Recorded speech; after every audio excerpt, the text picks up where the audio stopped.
Oke, jadi saya kira itu tatap muka minggu ini itu masih tatap muka ke-14 ya. Jadi maksudnya kita masih bisa ada tatap muka 1 kali lagi gitu ya di minggu berikutnya. Tapi ternyata ini tadi saya dapat telegram kalau sebentar.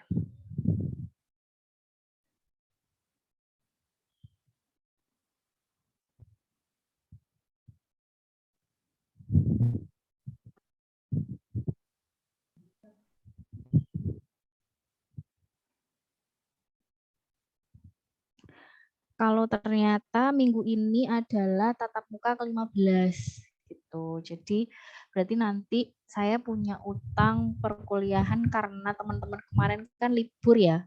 Karena teman-teman minggu kemarin libur, sebenarnya kalau libur itu teman-teman juga nggak perlu menanyakan sih ada perkuliahan atau enggak gitu. Karena kalau libur tanggal merah hari nasional ya udah pasti libur gitu, nggak ada perkuliahan gitu ya. Cuman nggak enaknya memang kadang kayak gitu itu diganti di hari lain gitu. Jadi nanti yang untuk 2 pertemuan yang saya hutang itu nanti melalui Elena, nanti teman-teman bisa akses di akun Elena teman-teman masing-masing gitu ya. Baik, supaya tidak berlama-lama, kita mulai saja untuk perkuliahan. Berarti ini minggu ke-15 ya. Kita mulai perkuliahan untuk kali ini kita membahasnya tentang bom kalorimeter. Mungkin teman-teman pada saat dulu SMA itu sudah pernah belajar terkait bagaimana toh cara menghitung energi gitu ya. Kemudian pada saat kemarin di semester 1 mungkin teman-teman juga sudah mempelajari tentang gizi dasar, tentang kalau kita berbicara karbohidrat, 1 gram karbohidrat itu dia menghasilkan berapa kalori sih. Kemudian protein, 1 gram protein itu menghasilkan berapa kalori, 1 gram lemak menghasilkan berapa kalori, itu teman-teman pasti sudah belajar. Nah ternyata cara menghitung kalori itu kok bisa sih 1 gram karbohidrat itu dia dapatnya sekian kalori, itu ternyata kita bisa mengukurnya dengan menggunakan yang namanya bom kalorimeter. Kalau di gizi bisa nggak sih Bu, ada alatnya nggak sih Bu bom kalorimeter? Kebetulan kalau bom kalorimeter kita belum punya. Jadi di lab gizi itu kita belum punya. Cuman kalau misalkan teman-teman penasaran, untuk bom kalorimeter itu adanya di lab kimia sih, gitu. Dan saya juga kalau misalkan analisis kalori dengan bom kalorimeter itu biasanya saya pakainya di lab kimia. Gitu. Nah ini ya, ini hanya review aja ya, karena pasti teman-teman sudah paham, teman-teman sudah tahu kalau yang disebut sebagai kalori itu adalah satuan untuk energi. Nah, tubuh itu membutuhkan energi, jelas ya. Satuannya kalori. Cuman yang sering kali salah kaprah itu adalah kita langsung mengatakannya itu misalkan kebutuhanmu sehari itu adalah sekian kalori gitu. Atau kamu tadi makan sekian kalori gitu. Jadi yang harus diperhatikan di sini adalah pada saat kita menggunakan istilah energi dan kalori. Itu yang harus kita berhati-hati. Ya. Jadi kalau misalkan kita mau bilangnya adalah sebenarnya berapa banyak sih energi dalam makanan ini gitu. Jadi sebut saja itu dengan energi gitu. Istilahnya itu adalah energi yang harus kita sebut gitu ya. Berapa banyak energi yang ada dalam bahan makanan tersebut. Itu istilahnya adalah energi. Tapi beda kalau misalkan teman-teman menyebutnya berapa kalori yang ada di dalam bahan makanan itu. Nah, sebenarnya kalori itu kan dia satuannya. Jadi bukan apa ya? Bukan ibaratnya itu bukan variabelnya begitu ya, tapi itu adalah satuan dari variabelnya gitu. Jadi kalau misalkan kita mau mengetahui berapa banyak energi dalam suatu bahan makanan, ya kita menyebutnya, mengucapkannya itu adalah energinya berapa banyak, bukan kamu makan berapa kalori. Nah, itu sebenarnya salah ya. Berapa banyak energi yang kamu makan gitu, harusnya seperti itu pertanyaannya. Jadi itu yang harus perlu diluruskan gitu ya. Kemudian energi ini dibutuhkan oleh tubuh untuk menjalankan fungsinya serta untuk supaya makhluk hidup itu bisa melakukan aktivitas. Kemudian kalau yang sudah teman-teman pelajari ya, kalau dalam satuan gram berarti per gramnya lemak itu dia mampu menghasilkan 9 kalori, karbohidrat mampu menghasilkan 4 kalori, protein mampu menghasilkan 4 kalori, serat mampu menghasilkan 2 kalori. Kalau alkohol, kira-kira dalam 1 gram alkohol itu mampu menghasilkan berapa kalori ya? Ada yang tahu?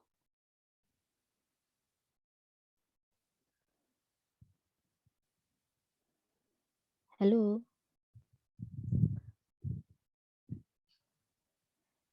Suara saya bisa kedengeran ya? Bisa, Ibu. Kedengar, Bu. 1 gram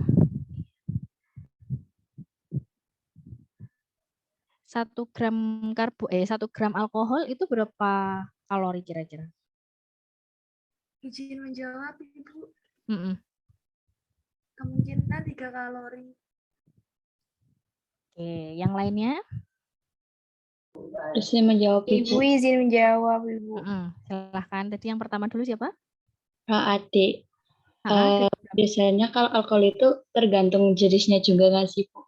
Kalau yang alkohol, kalau di bir itu tahu saya itu 100-an kalori. Kalau di wine itu 700 sampai 100 sekian. Gitu, Ibu. Oke, tadi yang lainnya ada yang mau menjawab sepertinya?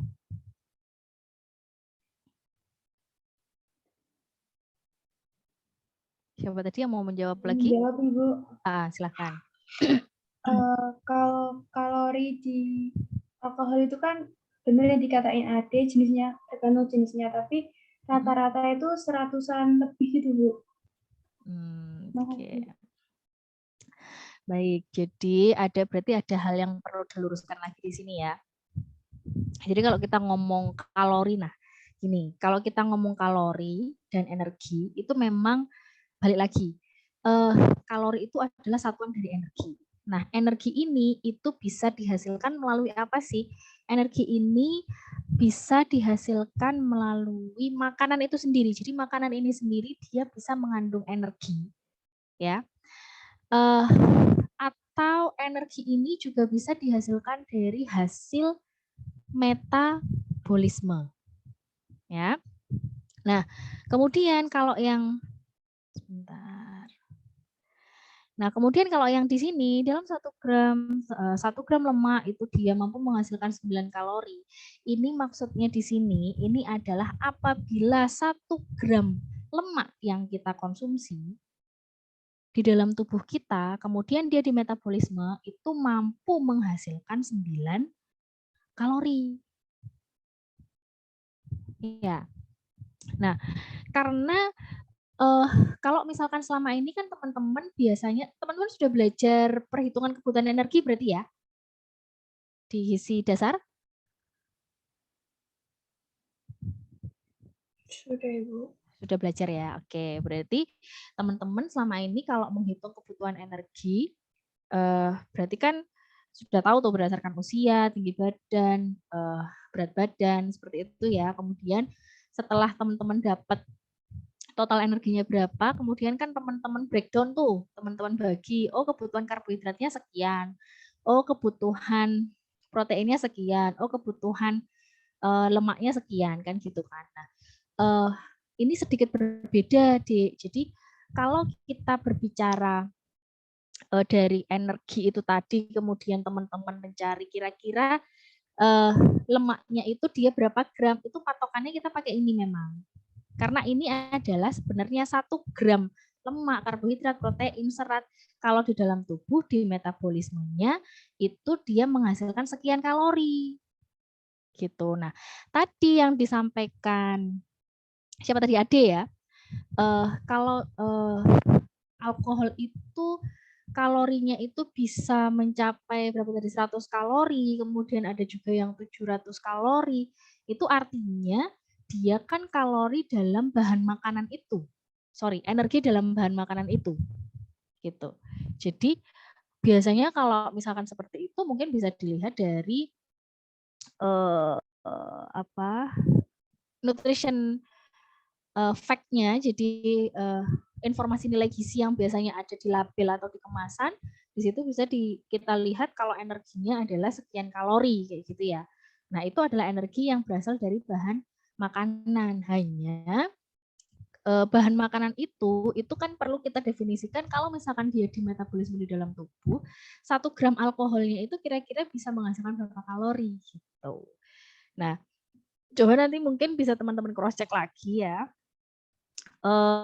Kalau 1 gram alkohol itu kalau di metabolisme di dalam tubuh itu mampu menghasilkan kalori sebesar 7 kalori.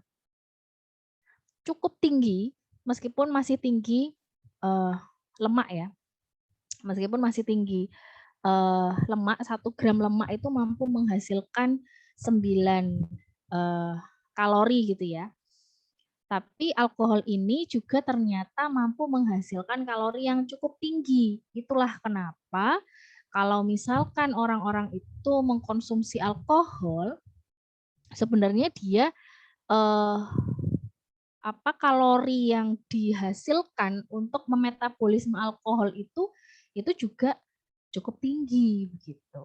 Makanya bisa jadi alkohol ini juga memicu salah satu penyakit, ya kan? Bisa memicu terjadinya obesitas juga, karena biasanya orang-orang yang mengkonsumsi alkohol itu tidak hanya mengkonsumsi alkohol saja, tapi biasanya juga ada makanan pendampingnya seperti itu. Nah, ini ya. Nah, tadi kalau yang dikatakan Ade, tadi alkohol itu dia bisa sampai 100 kalori, bisa sampai 700 kalori. Nah, kalau kita berbicara konteksnya adalah energi yang berasal dari bahan makanan, itu biasanya kita menggunakannya adalah energi berbagai bahan makanan per 100 gram. Jadi kita biasanya menggunakannya adalah nilai energi di sini, ini adalah untuk setiap 100 gram bahan. Mungkin teman-teman sudah mengenal DKBM ya. Jadi di DKBM, daftar komposisi bahan makanan itu pun juga satuannya adalah per 100 gram. Jadi di situ teman-teman juga bisa lebih mudah, misalkan nasi begitu ya, nasi atau misalkan roti gitu ya. Roti takaran sajinya berapa? Takaran sajinya misalkan 200 gram. Teman-teman bisa langsung menentukan nih, oh roti di sini per 100 gram dia energinya adalah 248. Berarti artinya kalau misalkan roti putih yang dikonsumsi itu ada 200 gram, berarti harus kita kalikan 2. Itu akan lebih mudah. Misalkan, oh saya rotinya cuma makannya 50 gram misalkan begitu. Berarti artinya karena ini dia dalam 100 gram, berarti harus kita bagi 2. Seperti itu. Nah, jadi di sini adalah yang teman-teman lihat di sini adalah nilai energi dari bahan makanannya, ya. Nah, ini siapakah gerangan? Ini sebenarnya adalah junior saya, Dek. Beliau ini adalah junior saya, namanya adalah Bayu Kristia Heksa Chandra. Jadi beliau itu adalah, sekarang beliau sudah tenar sekali, terkenal sekali sebagai ahli gizi, dan juga dia juga ahli di bidang programmer. Jadi dia ahli di bidang programmer juga, dan dia sudah menghasilkan banyak sekali aplikasi-aplikasi dan software yang mungkin bisa teman-teman cari di apa itu namanya Google Play ya. Bisa dicari di Google Play. Itu di situ ada yang namanya NS Andro, kemudian ini NCC, kemudian My Simple Carving, My Weight Loss Diet, kemudian My Food Diary. Ini semua adalah bikinan dari Mas Bayu ini gitu. Jadi kalau teman-teman mau lihat di situ bisa dilihat ya. Dari NutriSoftBank ini ada beberapa aplikasi-aplikasi yang bisa membantu ya. Bisa membantu teman-teman untuk menghitung sebenarnya berapa banyak sih energi bahan makanan yang kita konsumsi kayak gitu. Nah, kemudian kalau kita lihat dari sini kita akan membahas terkait densitas dari kalori. Jadi kepadatan. Jadi kalau kita berbicara energi dari suatu bahan makanan itu dia memiliki kepadatan tertentu ya. Jadi semakin dia padat kalori itu artinya dia sebenarnya kalorinya itu tinggi sekali deh. Semakin padat bahan makanan itu kalorinya semakin tinggi. Berarti kalau semakin cair dia kalorinya semakin rendah, bukan begitu. Maksudnya adalah kepadatan ini adalah ada makanan-makanan tertentu yang dia energinya itu kalau kalian makannya cuma sedikit aja, itu kalori yang dikonsumsi sudah sangat tinggi gitu. Tapi di satu sisi ada yang kalau kalian itu mengkonsumsinya dalam jumlah yang amat sangat banyak, tapi ternyata dia kalorinya, energinya yang dihasilkan itu tidak besar. Tapi ternyata dia bisa memiliki sifat mengenyangkan. Nah, contohnya adalah ini ya. Dari 1, 2, 3, 4, 5 bahan makanan ini, 5 bahan makanan ini yang dia memiliki kepadatan energi yang sangat tinggi itu adalah oil. Ya. Lambung kita umpamakan lambung kita itu hanya mampu menampung 500 kalori sekali makan. Ya.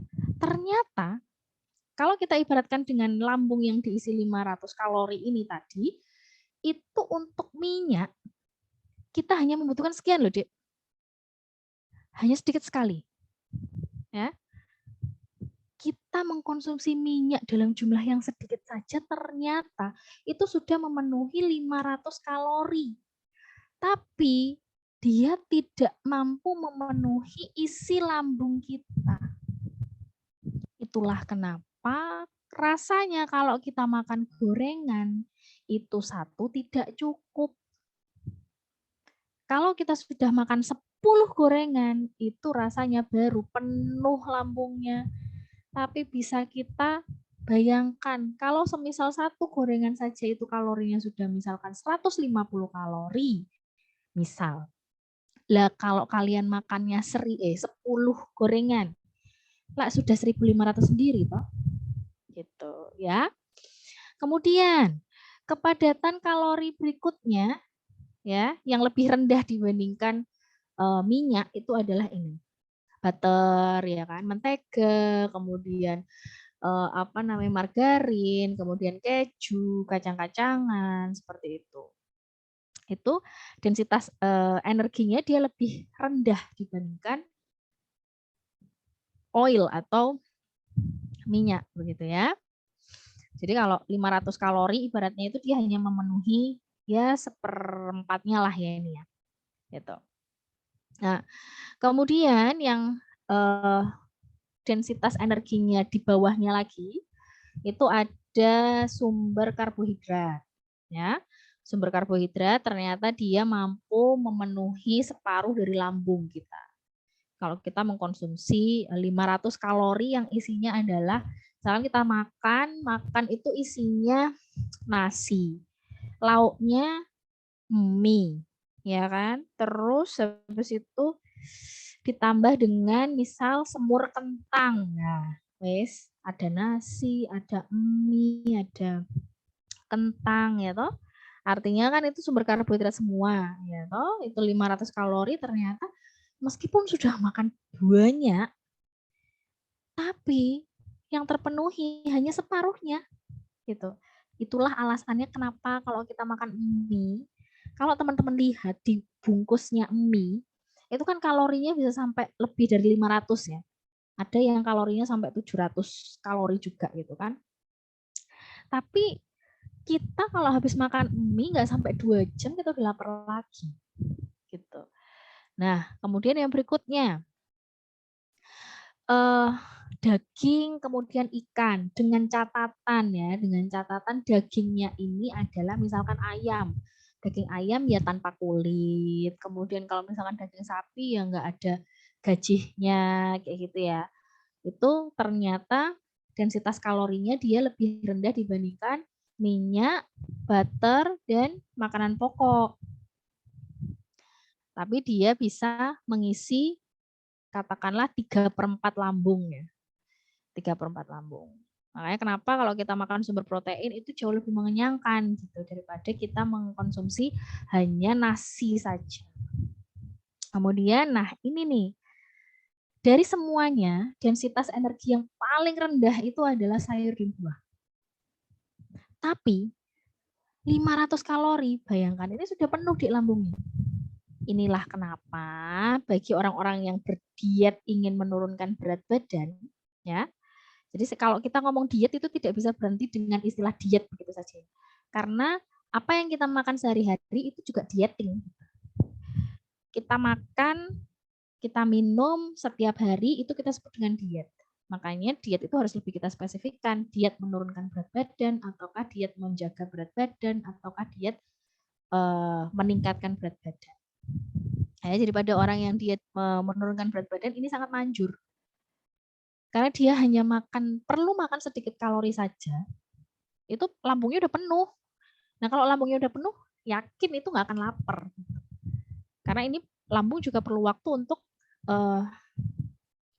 mencerna lambung yang penuh ini gitu. Nah, kemudian kita masuk ke bom kalorimeter. Bom kalorimeter gambarnya seperti ini, Dek. Jadi jangan kalian bayangin bom kalorimeter itu bom kayak bom begitu ya. Ini bom kalorimeter yang canggih itu seperti ini ya. Nah, kalorimeter. Tadi kan kalau kalori itu kan satuannya ya. Nah, di sini disebut sebagai bom kalorimeter. Kalorimeter karena kita yang mau kita ukur itu adalah kalorinya. Yang mau kita ukur adalah berapa banyak energinya dalam suatu bahan makanan, gitu ya. Bom kalorimeter adalah alat yang digunakan untuk mengukur jumlah kalor atau nilai kalori yang dibebaskan pada pembakaran sempurna suatu senyawa, bahan makanan atau bahan bakar. Ini secara umum ya, tapi kalau karena kita di gizi, kita kaitannya dengan bahan makanan, otomatis ya yang akan kita ujikan adalah bahan makanan gitu. Jadi prinsipnya bom kalorimeter itu adalah bahan makanan ini nanti dibakar, ya kan? Dibakar pembakaran sempurna, kemudian nanti hasil pembakaran itulah yang akan kita ukur sebagai jumlah kalor yang dibebaskan. Nah, sebenarnya prinsip ini itu sama saja seperti prinsip di dalam tubuh kita. Pada saat kita mencerna makanan, ya, itu kan yang dirubah adalah energi kimiawi, kita rubah menjadi energi panas. Kenapa bisa seperti itu? Contoh nyata saja kalau teman-teman habis makan, ya, habis makan begitu, yang tadinya misalkan pada saat puasa kemarin lah ya, nggak makan seharian, meskipun cuacanya itu panas, teman-teman tidak bisa berkeringat. Tapi setelah teman-teman menenggak 1 gelas air putih atau misalkan yang manis begitu ya, teman-teman akan kemudian merasakan suhu tubuhnya itu sedikit naik. Nah, itu adalah efek perubahan dari energi kimia bahan makanan menjadi energi kalor atau panas. Jadi prinsip itulah yang kita bawa untuk menguji besarnya kalor atau nilai kalori suatu bahan makanan dengan menggunakan bom kalorimeter. Nah, ini adalah komposisi dari alat-alatnya ya. Jadi kalau kita lihat di sini kan kayaknya sederhana begini ya. Tapi ternyata dalam panci itu tadi itu ternyata banyak sekali komponen ya. Nah, jadi sampelnya itu ditaruh di sini, Dek. Sampelnya itu ditaruh di sini. Jadi ini bomnya itu adalah ini. Bomnya itu adalah ini ya kan. Nah, kemudian ini adalah yang jingga, ini adalah sampelnya.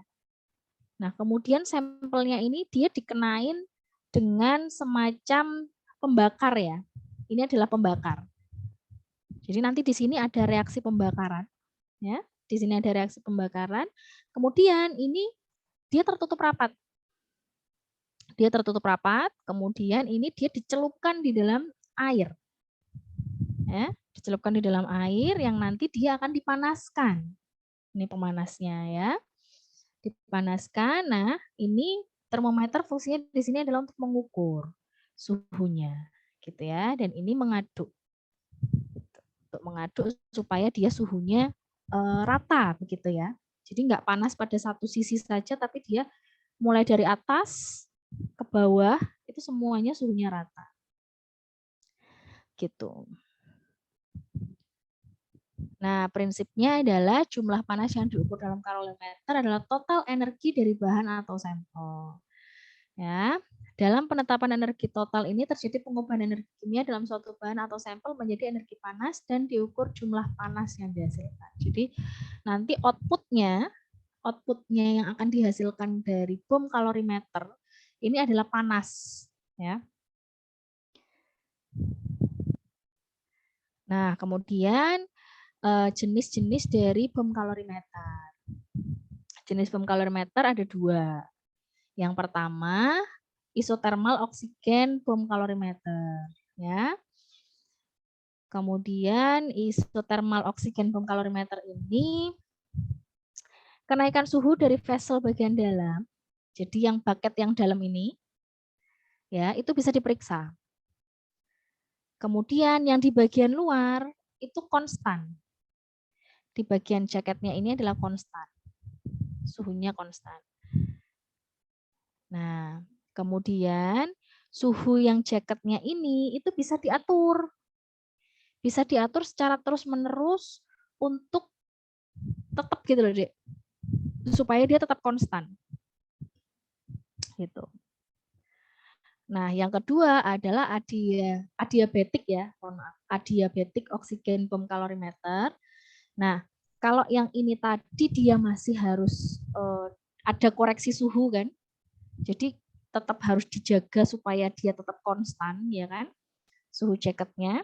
Tapi kalau yang adiabatik tidak perlu lagi koreksi radiasi panas gitu. Jadi ini udah yang lebih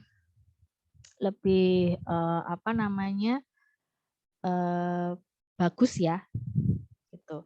Jadi kalau yang adiabatik ini dia cuman memerlukan pemeriksaan suhu awal dan akhir kalorimeter dan suhu jaket terpaku sama gitu ya. Jadi nggak perlu lagi diotak-atik gitu. Suhunya nggak perlu lagi diotak-atik. Kemudian perbedaannya dengan yang pertama, kalau yang pertama tadi kan isotermal. Isotermal itu perlu adanya pemeriksaan suhu secara berkala. Suhu awal, suhu akhir, dan suhu pada saat selama proses bom kalorimeter itu berjalan. Tapi kalau yang ini udah nggak perlu lagi. Gitu. Nah, kemudian yang balistik oksigen bom kalorimeter, dalam alat ini sampel yang diketahui beratnya ditetapkan kalorinya dengan dibakar di dalam suatu bom yang berisi oksigen yang berlebihan, kemudian kenaikan suhu maksimum dari bom diukur dengan termokouple dan galvanometer. Ini lebih canggih lagi. Ya. Ini lebih canggih lagi. Jadi semuanya sudah ada di layar sini. Gitu ya, hasil bacaannya cuma tinggal dibaca di layar sini. Ini yang balistik oksigen bom kalorimeter. Nah, ini bisa teman-teman lihat sendiri ya. Bagian-bagian bom kalorimeter. Nomor 1 adalah cawan. Cawannya adalah ini ya. Ya, kemudian ini adalah kumparan kawat. Kemudian ini adalah heater, pemanasnya. Ini bom bajanya ya. Terus ini termometer. Kemudian ada ini. Jadi pembakaran tidak akan terjadi kalau tidak ada pasokan dari oksigen. Ya. Jadi ini ternyata ada satu selang di sini ya untuk menyediakan oksigen. Karena pemantiknya adalah oksigen. Ya. Kemudian ini adalah pengaduk. Kemudian ini adalah embernya, ember bajanya ya. Ini adalah ember baja. Kemudian ini adalah jaket isolatornya. Yang bagian paling luarnya itu adalah jaket isolator. Ya. Nah, ini adalah bentuk bom kalorimeter ya. Salah satu bom kalorimeter ini. Dan bom kalorimeter ini tampaknya sederhana begini, tapi yang harus kita hati-hati adalah karena ini membutuhkan oksigen kan ya. Jadi biasanya di ruangan yang dia ada alat bom kalorimeter itu pasti ada ini, tabung oksigen. Tabung oksigen ini pasti ada di sini. Gitu.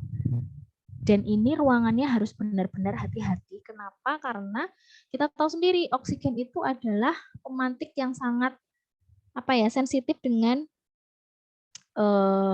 api ya. Jadi dia bisa memantik api gitu. Jadi harus hati-hati dalam peletakan tabung oksigennya.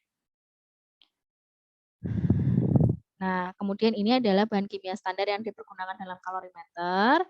Tidak perlu dihafalkan, Dek ya. Tidak perlu dihafalkan karena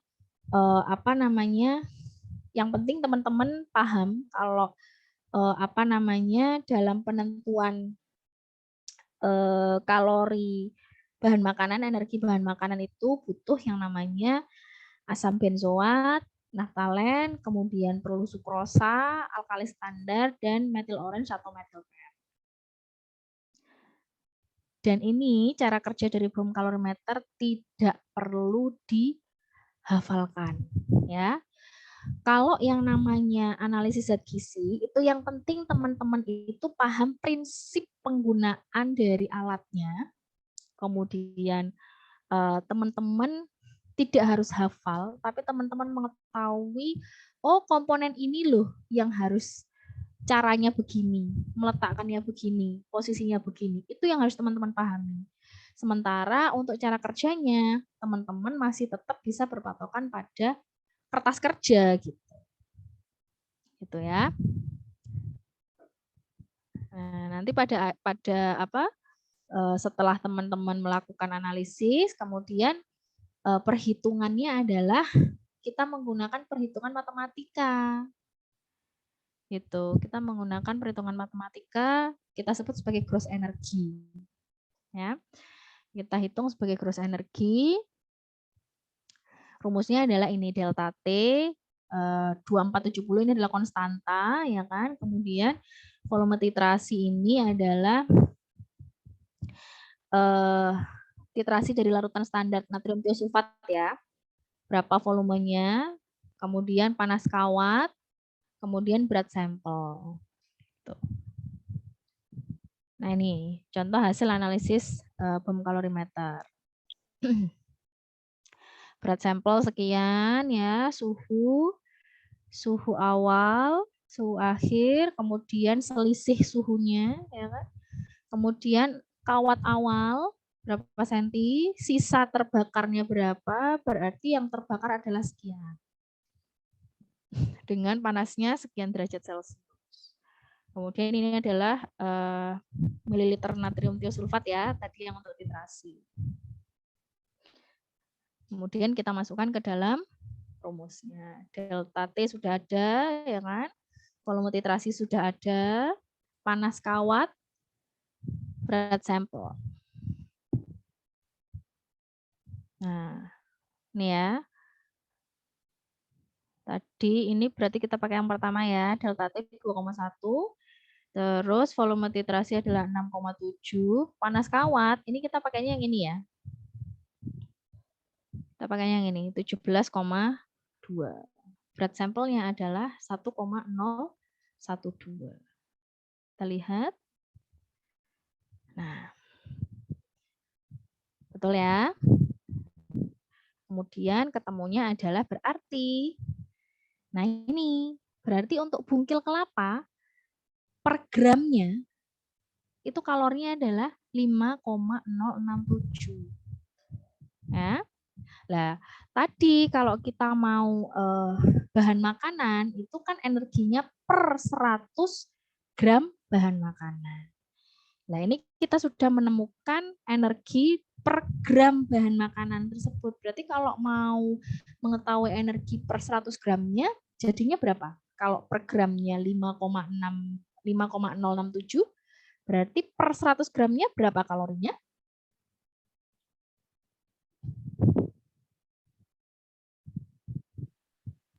506,7.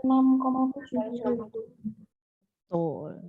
Begitu ya, jadi caranya seperti itu. Perhitungannya seperti itu. Jadi yang perlu dicatat pada saat selama teman-teman itu melakukan analisis dengan menggunakan bom kalorimetri itu adalah selisih ya, selisih suhu awal dan suhu akhir, berarti delta T. Kemudian volume titrasi natrium tiosulfat yang digunakan berapa, kemudian berat sampel di awal itu berapa, kemudian panas kawat dalam berarti suhu kawatnya ya, suhu kawatnya berapa. Itu yang perlu dicatat. Supaya apa? Supaya teman-teman bisa mendapatkan perhitungan ini. Gitu. Jadi tidak hanya semata-mata teman-teman mengikuti lembar kerja, ya kan? Metode analisisnya begini, tapi kemudian pas di akhir teman-teman lupa tidak mencatat suhu awal berapa, suhu akhir berapa, kemudian volume titrasinya berapa. Udah seperti itu. Nah, kemudian nilai yang diperoleh untuk setiap bahan makanan itu tergantung pada komposisi kimia, yaitu proporsi lemak, karbohidrat, dan protein. Jadi, kalau kita menggunakan bom kalorimeter ini, itu kita nggak bisa berarti ini energinya, misalkan tadi 506,7 ya, 506,7, itu sekian persen dari karbohidrat, sekian persen, itu nggak bisa. Jadi murni yang kita dapatkan itu hanya energinya saja. Gitu. Kalau kita mau tahu dari bahan makanan itu kandungan proteinnya berapa, kandungan lemaknya berapa, itu akan ada analisis lainnya lagi dengan metode yang lainnya. Gitu. Mungkin teman-teman kemarin juga sudah belajar dengan Bu Ida ya untuk analisis enggak ding.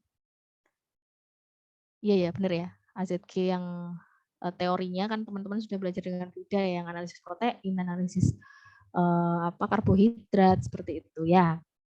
Jadi teman-teman kalau pakai bom kalorimeter ya hanya bisa dapat dia kalorinya sekian, dia energinya sekian gitu. Begitu. Kemudian nah ini ya. Ini nanti tugasnya dikumpulkan sebagai persyaratan untuk teman-teman UAS. Jadi nanti biasanya kan sebelum UAS itu kan ada 1 minggu itu libur ya. 1 minggu itu adalah libur, minggu tenang begitu ya.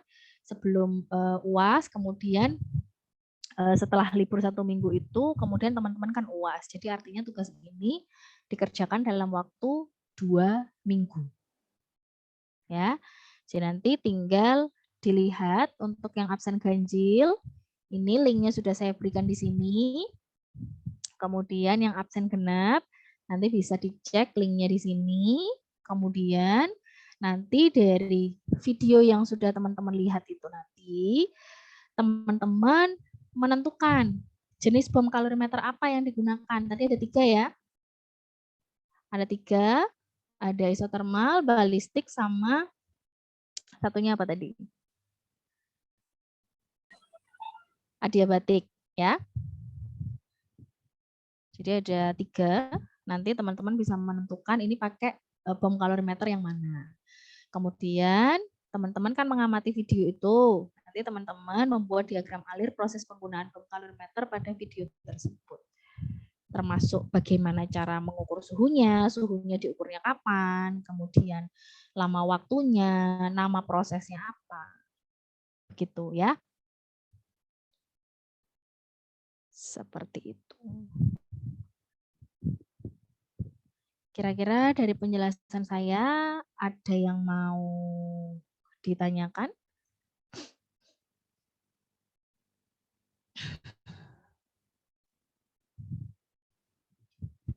Bu, izin bertanya. Silahkan. Tugasnya itu dalam bentuk PDF atau bagaimana ya, Bu? Word aja ya. Lewat Word. Lewat Word aja, nanti dikumpulin jadi satu karena hari ini kuliahnya kita gabung rombel jam 11 sama jam 1, berarti dijadikan satu aja. 2 rombel dijadikan satu, nanti formatnya ngirim ke email saya. Gitu. Berarti dalam bentuk ketik ya, Bu ya? Betul. Baik, Ibu, terima kasih. Sama-sama. Ini saya share dulu filenya ya.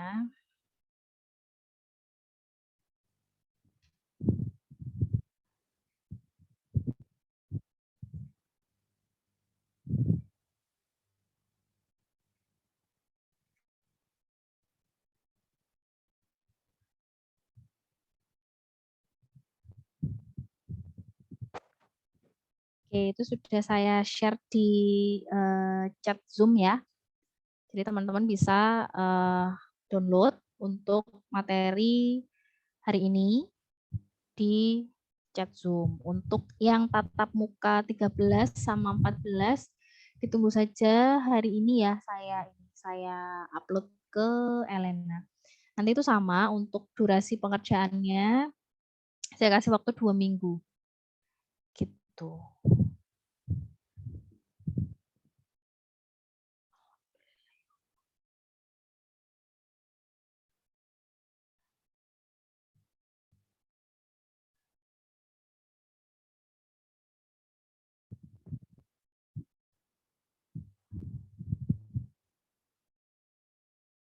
Masih ada pertanyaan?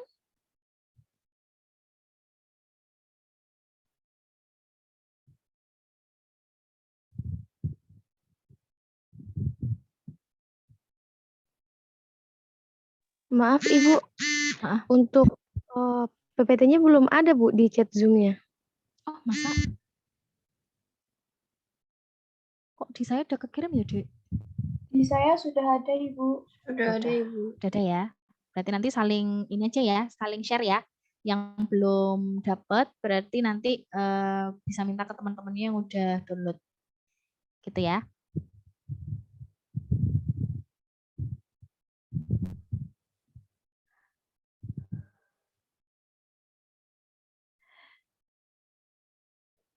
Masih ada yang mau ditanyakan lagi?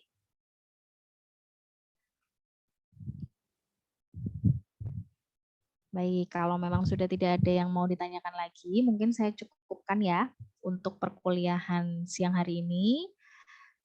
Sekali lagi saya mohon maaf kalau saya belum bisa menyalakan kamera di perkuliahan, berarti ini perkuliahan minggu terakhir ya.